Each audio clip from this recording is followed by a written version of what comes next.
నెలల తరబడి చర్చల తరువాత నెదర్లాండ్స్లో వివిడి, డి66, సిడిఏ పార్టీలు కలిసి కొత్త ప్రభుత్వాన్ని ఏర్పాటు చేశాయి.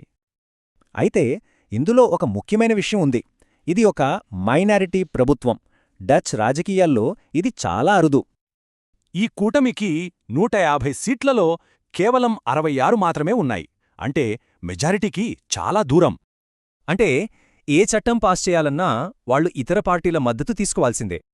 సరే, ఈ కొత్త ప్రభుత్వం దేనిపై అంగీకరించిందో, అసలు దీని అర్థమేంటో ఇప్పుడు చూద్దాం. ఆన్ ది స్లాహ్ అంటే పని మొదలుపెట్టడం అని అర్థం. ఈ ఒప్పందం వారి పాలన వ్యూహాన్ని స్పష్టంగా చెబుతుంది.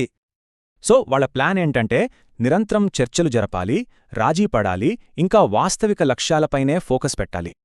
ఎక్స్పర్ట్లకు, వ్యాపారాలకు దీని అర్థమేంటంటే పాలసీల్లో పెద్దగా మార్పులుండవు, అంతా స్థిరంగా ఉంటుంది. ఈ ఒప్పందం ఒక క్లియర్ ఫైనాన్షియల్ ఫ్రేమ్వర్క్ను సెట్ చేసింది. ఇందులో 2 ముఖ్యమైన ప్రాధాన్యతలున్నాయి. పబ్లిక్ ఫినాన్స్లో బడ్జెట్ లోటును జీడీపీలో 2% కంటే తక్కువగా ఉంచాలని నిర్ణయించారు.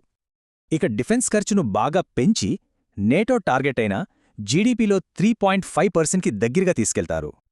సోషల్ సెక్యూరిటీ, మైగ్రేషన్ వంటి సెన్సిటివ్ విషయాల్లో ఈ ఒప్పందం కొన్ని కఠినమైన నిర్ణయాలు తీసుకుంది.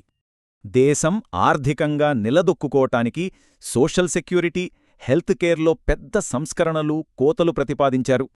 కాని దీనివల్ల భారమంతా వ్యక్తులపై పడుతుందని ట్రేడ్ యూనియన్లు లాంటివి విమర్శిస్తున్నాయి. మైగ్రేషన్లో ఆశ్రయం కోరేవాళ్లకి రూల్స్ కఠినంగా ఉంటాయి, కాని నాలెడ్జ్ మైగ్రెంట్స్కి, ఎక్స్పర్ట్లకి ఎలాంటి మార్పులేదు. వీళ్ల ఎకనామిక్ ఎజెండా చాలా వరకు బిజినెస్ ఫ్రెండ్లీగా ఉంది. జీడీపీ గ్రోత్ని 1.5%కి పెంచడమే లక్ష్యం. ఇదే క్లైమేట్ గోల్స్ని, బిజినెస్ అవసరాలని బ్యాలెన్స్ చేసే ప్రయత్నం. ఇండస్ట్రీలో దీన్ని స్వాగతిస్తే పర్యావరణవేత్తలు విమర్శిస్తున్నారు. అయితే నెదర్లాండ్స్కి బయట్నుండి చూస్తున్న వాళ్లకి దీని అర్థమేంటి? ఇక్కడ ముఖ్యమైన పాయింట్ ఏంటంటే ఈ ప్రభుత్వం పెద్ద పెద్ద మార్పులు కాకుండా చాలా ప్రాక్టికల్గా చర్చలతో ముందుకెళ్తోంది.